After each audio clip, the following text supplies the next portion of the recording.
You walk into the lobby. The smell of hot butter hits you. You step up to the counter, look at the menu board, and stare at an $8 bucket of popcorn. In 2012, a 20-year-old security technician from Michigan named Justin Thompson took AMC to court over this exact scenario, suing the theater chain for what he called grossly excessive prices. This bar chart breaks down the economics of a medium popcorn. The raw kernels, cooking oil, and paper bag cost a theater about 90 cents to produce. The retail price is $8. That is an 800% markup.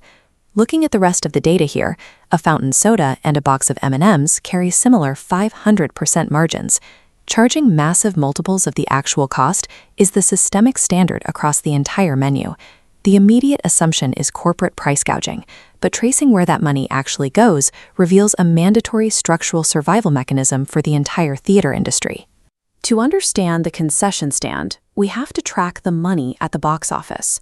When you hand over $9 or $10 for admission, the local exhibitor hosting you does not get to keep the majority of your money. This animation splits a $9 ticket. Studios extract 70. While ticket revenue is heavily divided, the exhibitor keeps exactly 100% of the cash you spend on snacks. These side-by-side pie charts contrast the theater's dual businesses. Concessions account for only 30% of total revenue, but because of those massive markups, they generate nearly 50% of the theater's gross profits. These 84% profit margins are relied upon to cover the house nut, weekly baseline operating expenses. This profit funnels downward, paying staff wages, electricity bills for air conditioning, and the expensive digital projector upgrades required to screen modern releases. Structurally, movie theaters are high-margin snack businesses that use blockbuster films as bait to get hungry buyers through the front doors. Economists call this two-tiered pricing model metering price discrimination. It allows the theater to flawlessly serve two completely different consumer profiles at once. First is the budget-conscious viewer. They buy the $9 ticket, skip the snack line entirely, and frequently cost the theater money to host. This data visualization maps both profiles. The high-value viewer wants the full cinematic experience, spending $25 or more. Merging these data points, the model extracts maximum revenue from big spenders without raising ticket prices so high that budget-conscious viewers are priced out. The math dictates a highly counterintuitive reality.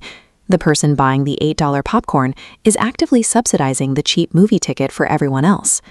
Today, at-home streaming platforms keep more people on their couches, steadily shrinking the physical pool of ticket buyers. To survive with fewer people walking through the doors, theaters are doubling down on a strategy of premiumization. By installing luxury reclining seats, integrating dine-in menus, and serving alcohol, exhibitors are engineering their spaces to extract even higher margins from the remaining demographic willing to spend. This century-old balancing act between high-cost media and high-margin food is the sole reason the physical theatrical industry remains viable today. The next time you hand over $8 for a bucket of popcorn, you aren't being scammed. You are personally funding the survival of the movie theater experience.